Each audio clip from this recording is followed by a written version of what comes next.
devout practicing Catholic. I was raised in a Catholic household, went to a Catholic school, went to all-boys Catholic high school, Detroit, UD High School, go Cubs. But, you know, I just was looking for, I was interested in social justice, social change when I got on campus, and I found people who were working on those things, like the anti-apartheid struggle and things like that. Happened to also, some of them were Muslim, and, you know, I went to the mosque one day. I liked what I heard about a message of inclusion, social justice, all races, all colors in the room, and I started investigating, and I've been a Muslim since I was 19, so it works for me.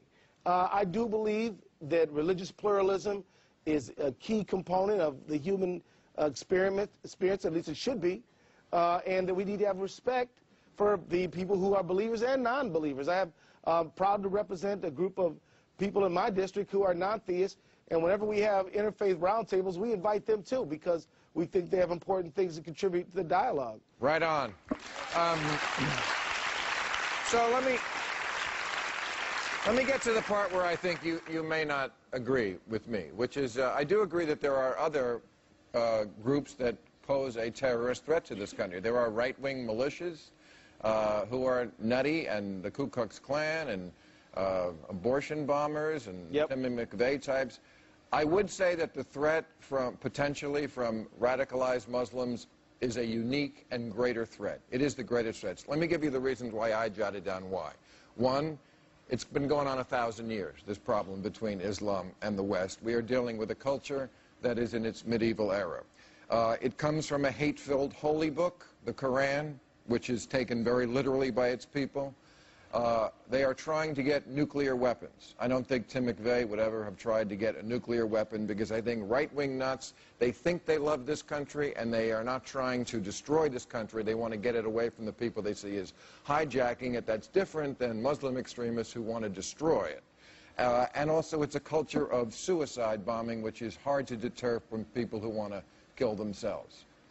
Well, I tell you, Bill, I think that you should investigate this issue a little more, because I think that you're lumping together things that shouldn't be lumped together, and you're casting a very wide net, and therefore coming to the wrong conclusions. First of all, when you talk about they're trying to get nuclear weapons, are you referring to Iran? Who are you talking about? Al-Qaeda?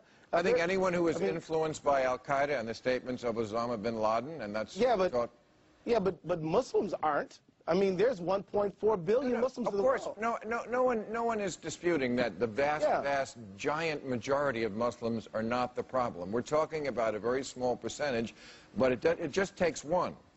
That's what we're talking about when we're talking about terrorism. And obviously, there is something that is going on that they're getting from the Quran. Have you read Sam Harris's book, The End of Faith?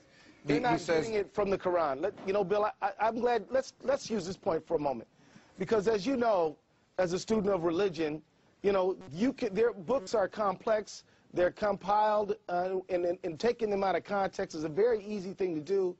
I've heard this many times, and I don't buy it. I'm sorry. Well, Sam Harris says on almost every page the Quran instructs observant Muslims to despise non-believers. That's absurd, ridiculous. And he quotes it.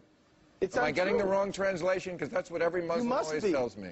No, really? You must be. I would recommend... A lot of bad translations then. Well, why don't you read the part where it says that anyone who takes a life is as if he killed the whole world, and anyone who saves a life is as if he saved the whole world. What about the one where it says that there be no compulsion in religion, and that it's literally wrong? Well, then where are the terrorists getting their instructions from? They're getting it from something else. Like any ideologue, they will take things out of context to do what they want to do. If you listen to terrorist rhetoric, Bill, what they do is they cite politics. They cite political grievances. They don't really use too much religion. As a matter of fact, when you find Muslims who reject terrorism, as I do and almost everyone does, it often is for spiritual and religious reasons and moral reasons. But when people want to justify it, they justify it on political reasons. This is well documented. Check out the Gallup poll. Check out people who've studied this stuff. one of the things that I think we can do to undermine terrorist ideology is actually to use people who know the Quran and to go after people like Anwar al-Awlaki who misquote it, misuse it, and don't really understand it. So, I hope that happens. All right. Thank you for joining us, Congressman. I appreciate your time.